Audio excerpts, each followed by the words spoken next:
Hey, Dave Frary here. Welcome to the Nantucket Railroad project. Today I'm going to talk about how I designed and built a museum display for the Nantucket Historical Association, and the display was of the Nantucket Railroad. Most New Englanders know where the island of Nantucket is located. For you out-of-towners, it's about 17 miles from Cape Cod. The earliest inhabitants of Nantucket were Wampanoag Indians.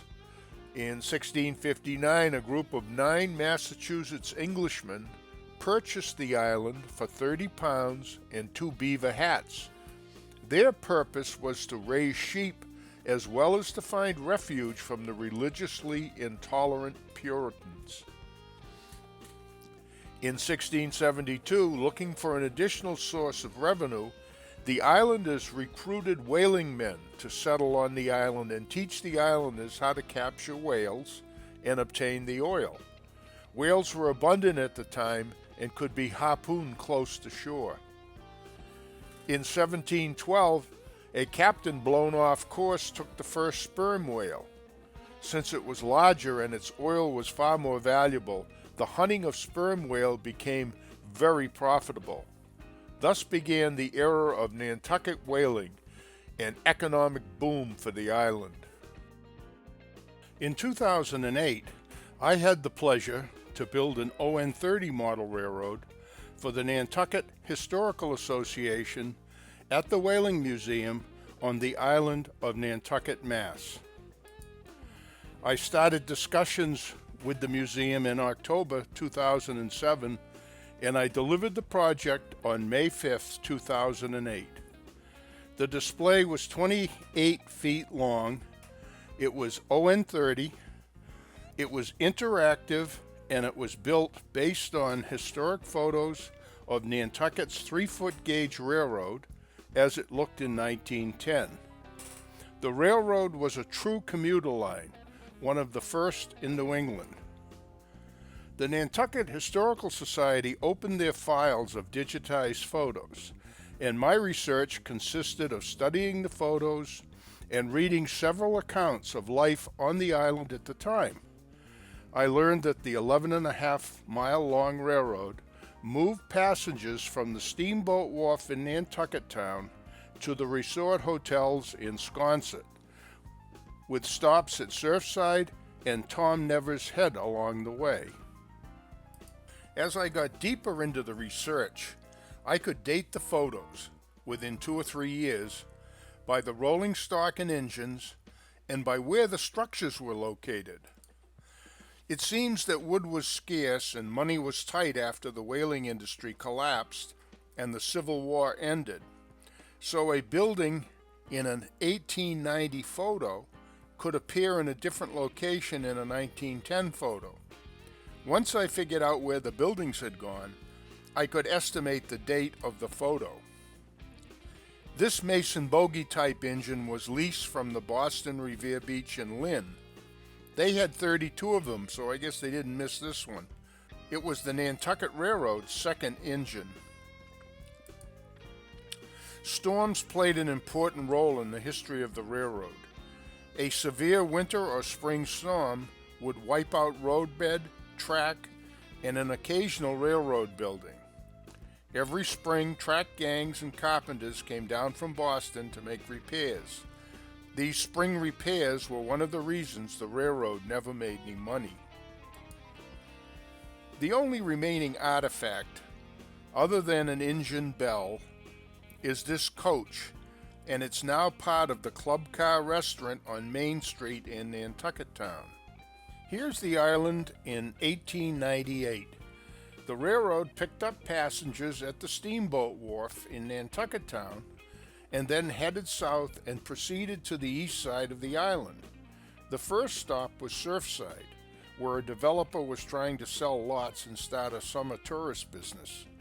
The train ran east from Surfside to Tom Never's Head. Now, Tom Never's Head was just a high point in the sand, where there was a small beach community. At the end of the line was Sconset, 11.5 miles from Nantucket Town. To build the display, I had to take a railroad that ran south and then east in an L shape and make it linear. I started by scanning and then rearranging the topographical maps. Next, I had to decide which scenic features and structures to include and then try to fit these onto a scale drawing. And last, the finished display. More model structures were added than was shown on the original drawing. I chose ON30 for the display. O scale is a 1/4 inch to the foot, but the track is only 30 inches wide, so it's narrow gauge. I like the large size of O scale because visitors can see the trains. It operates reliably, and Bachmann at the time offered a Forney-type steam engine that resembled the Mason bogies.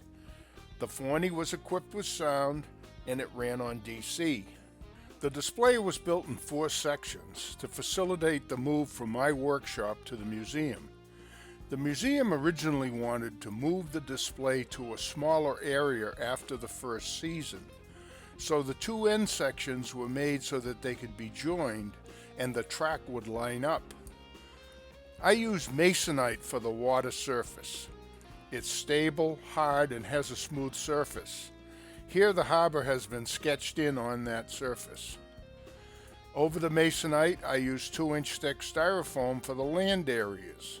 Again, as with masonite, I like the styrofoam because it's strong and slightly flexible, and it withstands rough handling. Here I've set a section of track in place to get a sense of the structure placement. The paper rectangles are structure footprints.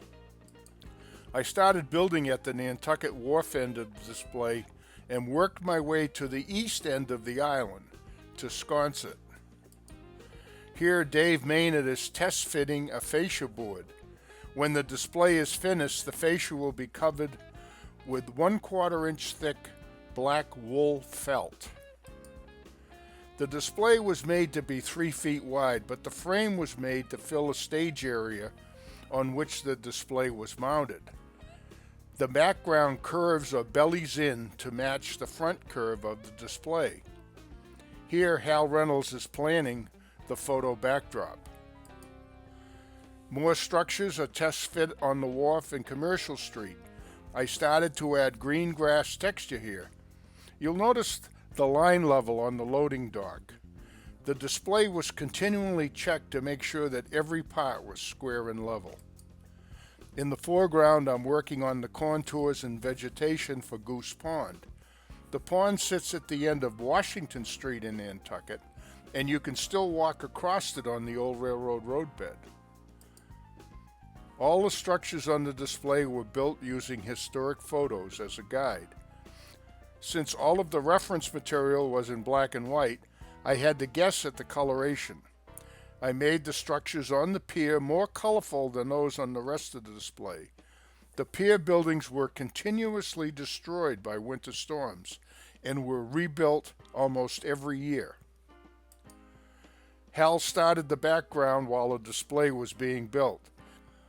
He drew landmarks on long sheets of tracing paper and then moved the marks to the computer, and they were added to a Photoshop file which later became the background. Here's a view of the wharf area that nobody will ever see. The photo is taken from where the backdrop will be. A support for the backdrop was made from Luan plywood. It's thin enough that I could bend it around a 24-inch curve on the corners of the display. I painted the Luan blue, but it will eventually be covered with a photorealistic painted backdrop when the display is finished. Here's the east end of the display, and it isn't quite finished. There are still dozens of little shrubs and trees to plant. Hal Reynolds assembled the photo backdrop using photos he took in Canada, photos I took on Nantucket Island, and 110-year-old photos from the historic collection.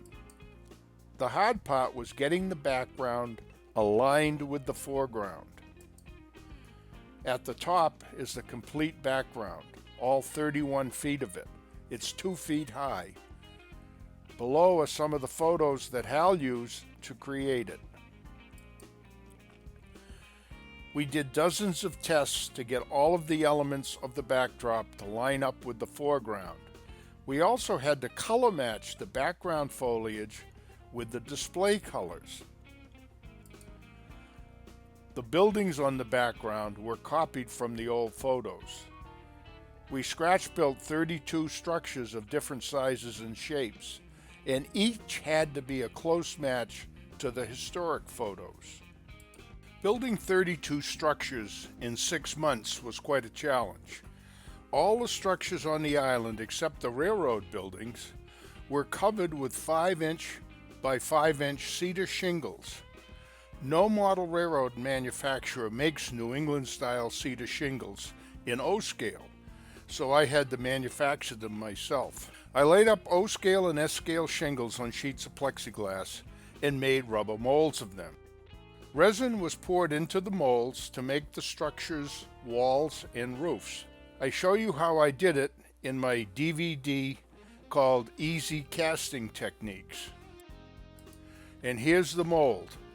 I made a lot of them, and here are a few of the resin castings from the molds, and these are scraps. But this is how the buildings were all constructed. So here are the cast resin walls and roof pieces. I roughly scaled the structures from the photos, using the size of the windows and doors as a guide, and then I used graph paper to lay out the building walls and cut them from the resin. Some of the doors and windows were from Grantline, and others were laser cut from my drawings. Here's a piece of roof as it looks finished. It was spray painted using gray auto primer, and then it was wiped with maple stain, and then dry brushed with white. Powdered chalks were used to represent moss and seagull poop. The following are presentation pages I made to show the museum committee my progress. This is the baggage and storage building that was on the pier for a while. This was a large structure that I scaled down to fit into the space I had. In the 35 years the railroad existed, this building appears in dozens of photos, each time in a different location. I added a cast iron chimney support after this photo was taken. We spent way too much time trying to identify this building. Is it a barn or a storage shed or both? Another building on Commercial Wharf. This one is still around and can be identified today. Many of the buildings were only around for several years. This one was on Straight Wharf in 1900, but was gone in 1905. One of the few plank structures is in the foreground. All parts in this building were resin castings. I found some 1/4-inch scale seagulls and thought they'd make a nice addition to the roof of this little shed. More models from the Commercial Wharf, and you'll notice how high tides have blown the planks off the docks supporting the outbuilding in the lower photo. Hal built these two little structures from photos of those that sat on the end of Washington Street. They kind of looked like camps, and maybe they were. The white building, which is what we knew it as, lasted only about 20 years. It disappeared about 1910 after a winter of strong ocean storms. It may have been a ticket office. The steamship ticket office was also destroyed by the same storm, but was rebuilt and in use until the 1930s. The only rear view of the building was found in this watercolor painting owned by the museum. Bob Hayden built this barn for the farm in the middle of the island. Most barns in the 1910 photos were devoid of paint and looked much worse than this. Here's the barn in the background behind the Surfside station. We guessed at the color that the station was painted. It probably wasn't painted at all. Many of the parts for this project had to be created from scratch. because they were not available commercially. This seawall is one example. Hal Reynolds built the master from wood. I made a silicone rubber mold and cast 55 sections from epoxy resin. The ends of the walls were made to interlock. This bridge was near the Nantucket Wharf Station. It only lasted about 20 years before the pond shown in the foreground was filled with sand and a farm was built on the new property. We scavenged every source, including village collectors' details, to add interest to the display. I think this is a Banta baggage wagon. The museum staff wanted a cranberry bog on the display. There were several on the island in 1910. I used this one near my home as the prototype. I had only a small area. Here's the bog I made from kitchen scouring pads. On the south side of Nantucket Island, there was a vacation area developed by real estate speculators. It was called Surfside. The developers bought a hotel in Newport, Rhode Island, disassembled it, and moved it by barge to Surfside. It was rebuilt, and it was active for about 10 years before it collapsed during a winter storm. Here's Hal's model of the Surfside station. It was built by Hal Reynolds, and Surfside was meant to be a vacation destination, but it was never very popular. This station sat on the sand near the edge of the sea and had to be rebuilt every spring. All the railroad structures were crudely built from planks, and the interiors on most remained unfinished. I had to put Surfside closer to the sea than the prototype was, as you can see from the inset. But still, winter storms and high tides brought the ocean up to the station location and destroyed some of it almost every year. Another station stop was Tom Never's Head, and it was just a high spot in the sand, and another area set aside as a vacation destination. It only lasted about 20 years, and I was standing when I took the picture near the location of the station in this photo. I used GPS coordinates to determine the station's location. Here's my model of the station from the front. Now I had to guess as to what the platform looked like, as I could find no photos. The only pictures I had of this building were from the rear or from the side. The Underhill Cottages were cheaply built as an artist and actors colony. They were within walking distance of the resort hotels in Sconset, and many of the structures are still being used as summer cottages and as homes today. Here's our two versions of the cottages. The shingles on these structures were laser cut on sticky back paper by Best Models. The details, like the window box and potted plants, were made from bits of wood and paper and colored foam.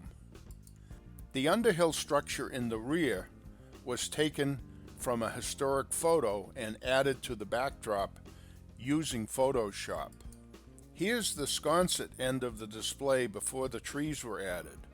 The tape and numbers on the background were to help Hal Reynolds place objects on the Photoshop background that he was making.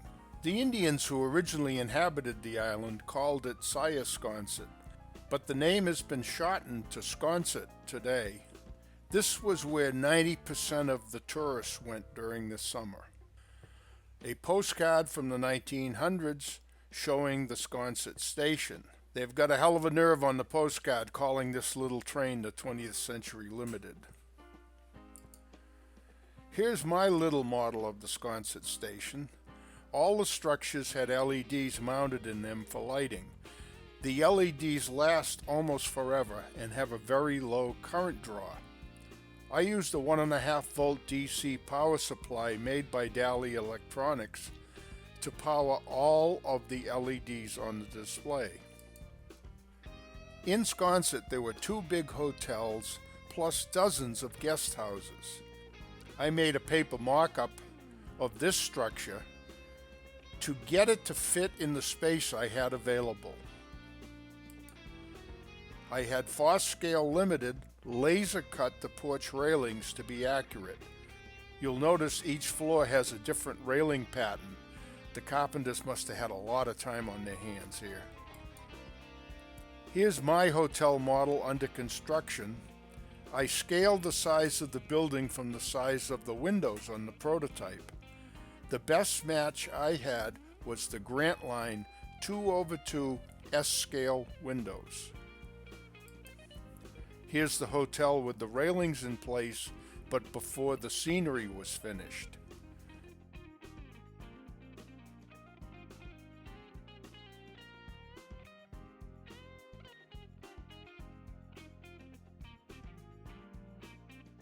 The other large hotel in Sconset was the Beach House. Hal Reynolds built this model as it looked shortly after it was built. In later years it had several additions and became a large, sprawling structure. To get sizes and shapes correct, we built paper mock-ups of the Beach House. Here's the hotel under construction. On this model, we experimented with laser cutting the shingles directly into the basswood sides.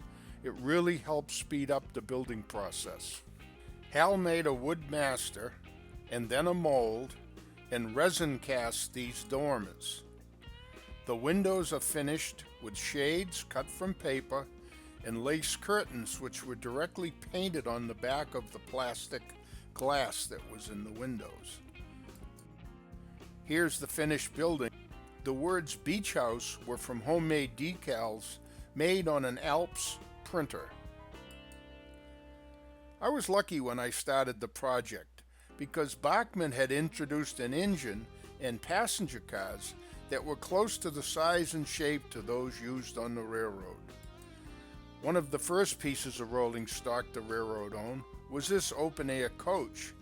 Hal built a model using a Bachmann coach, and he cut out between the windows. After he'd finished it, we found out these cars were painted yellow. Here's the Mason Bogie engine the railroad leased from the Boston Revere Beach and Lynn. And here's our model. It's equipped with sound, and it operates on DC, and the sound effects, some of them, operate on DC, which really brought the display to life. This Nantucket passenger car was bought new, but the baggage car behind it was a homemade affair, and it was made on a flat car frame. Bob Hayden built the baggage car using a Bachmann flat car, just like the prototype. Bachmann made the plastic passenger baggage car, which we repainted and re-leaded for the railroad.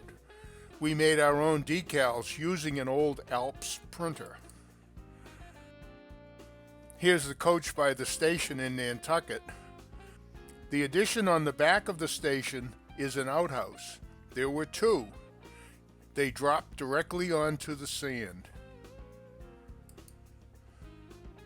When the railroad was on its last legs just before World War I, it still had to honor its mail contract with the U.S. government. So it bought and built this funny-looking little train on two handcar frames. They were called the Bug and the Birdcage, and the Bug was powered by a Fairbanks Moss engine. Bob built the models of the Bug and Birdcage using styrene, Grant wheels, and parts that he had on hand. He built it from photos, and here's the finished model. It's a perfect reproduction, but it doesn't run. While we were assembling the display on site, we shot 1,000 digital photos timed at 10 seconds apart. Canon provides the software to do this. And if you go to my channel on YouTube, where you are now, you'll see the little YouTube video called Installing the Nantucket Display. And here it is, completed without the plexiglass front. This is what you see when you walk into the room. We never had time to take magazine quality photos and planned to do it later. After 7 years, the museum removed the display to make room for something else. I have no idea where it is now. I didn't build the display all by myself. Hal Reynolds and Bob Hayden were my main builders, but Brian Bollinger and Dave Maynard also built structures. Carol Vreeland built me the little scrub pine trees, and Dallas at Dally Electronics custom built the circuitry. Doug Foscali of Foscale Limited did most of the detailed laser cutting, and Brian Bollinger of Best laser cut shingles for me. Don't forget, go to my website, check out my scenery book and my videos. Thanks for watching. See you next time.